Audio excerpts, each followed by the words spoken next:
Jaa, raamatu nimi on Võistlusmatemaatika põhivara ja see raamat sisaldabki seda, mida pealkiri lubab. Ehk et see sisaldab võistlusmatemaatika ülesandeid koos vajaliku teooriaga, mida õpilasel, kes käib matemaatika võistlustel, on siis vaja selleks, et võistlusel edukalt hakkama saada. Ja nagu sa näed, seda materjali on tegelikult nagu päris omajagu. Ja see on ka tegelikult üks põhjus, miks ma selle raamatu kirjutasin, et eks neid matemaatika olümpiaadi ettevalmistust on tehtud ju nagu aastast aastasse ja tüüpiliselt see käib niimoodi ettevalmistaja poolt selleks loenguks ettevalmistatud materjalide põhjal. Ja siis on olemas hulk siukesi PDF-ikesi kusagil, mida siis keegi korra kasutab ja siis nad jäävad kuskile veebi. Järgmises korraks, ma ei tea, kes neid hakkab siis jälle välja otsima, eks ju. Et üks probleem, mida ma nägin, oli see, et ei ole siukest ühte konkreetset allikat, mida sa saad kätte võtta, kus on sul olemas nagu kõik materjal, mis sul vaja on. Et see ei ole niimoodi teemade kaupa laiali puistatud kuskile, vaid et sul ongi niimoodi üks siuke käsiraamat, kus sa siis leiad üles kõik selle vajaliku materjali, mis sul siis ettevalmistuseks vajalik on. Eestis on matemaatikavõistlused toimunud 50ndate keskelt järjepidevalt. Igal aastal on olnud matemaatika-olümpiaad. On mitmevooruline, algavad koolivoorudest, piirkonnavoorudest, vabariikust voorust. 90ndatest alates on meil ka lahtised võistlused olemas, nii et tegelikult aastas toimub üsna palju matemaatikavõistlusi. Ja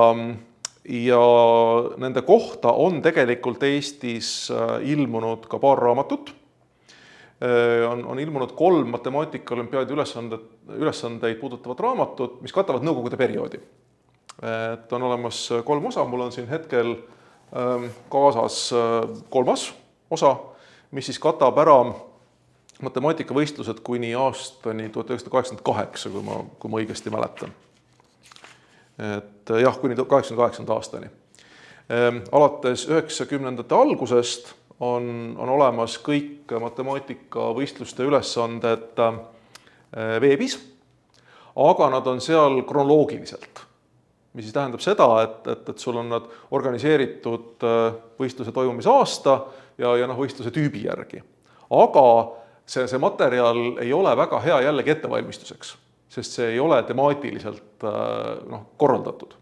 Et kui sul on nagu küsimus, ma tahan õppida geomeetriast, seda, kuidas tõestada, et 3 punkti asuvad ühel sirgel, siis sa peaksid läbi lappama kõik see 30 aastat materjale, mis siin on üles pandud, ja see on päris suur töö. Ja see on siis see töö, mille ma siis võtsin ette ja organiseerisin kõik see 30 aastat materjale kronoloogilisest järjekorrast temaatilisse järjekorda. Ja peale selle, et valisin siis välja vastavad ülesanded, mis nendest teemadesse sobivad, panin kirja ka teooria. Et see võistlusmatemaatika on selline omapärane matemaatika tase, mis jääb nagu koolimatemaatika ja ülikooli matemaatika vahele. Et seal on terve hulk teemasid, mida sa pead teadma, mis otsapidi on nagu kooliõpikus kirjas, aga sinu käest eeldatakse üsna palju teadmisi, mis jäävad kooliõpiku teadmistest välja. Ja jällegi sihukest head allikmaterjali, kus kõik see teooria kirjas oleks, mida sinu käest eeldatakse võistlustel, et sellisest raamatust minu meelest oli Eestis nagu suur puudus. Et ka see raamat, mida ma siin enne näitasin, see on ka ainult ülesanded. Ja ka need 2 eelmist raamatut. Et siin on ülesanded, lahendused. Need lahendused on esitatud pahatihti sihukese formaalse miinimumina. Et jah, kui sa paned nagu need sammud kirja, siis sa saad tõepoolest võistlusel oma täispunktid kätte. Aga see ei ole kogu tõde.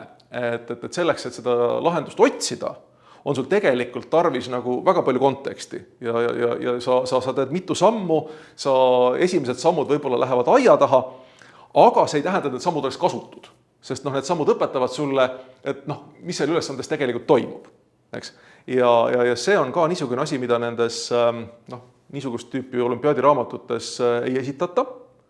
Just seda, et kuidas sa nagu peaksid lähenema, mis leid sa nagu võiksid kaaluda, ja nendes samades materjalides ei panda kirja ka valesid lahendusi, mis minu meelest on viga. Et vale lahendus võib tegelikult olla väga õpetlik. Ja see, loomulikult see võtab nagu aega, see võtab nagu mahtu. Jällegi see on üks põhjustest, miks see raamat on paksem, on just see, et siin on väga põhjalikult lahti kirjutatud paljudes ülesannetes see, kuidas neile läheneda. Et mitte ei ole antud ainult nagu formaalset miinimumi, vaid seda, mismoodi siis see ülesanne, mida mis õigupoolest toimub, mis on sageli palju huvitavam kui see, mis selle formaalse pealispinna all on. Et mis on siis olnud üldse see matemaatikavõistluste roll?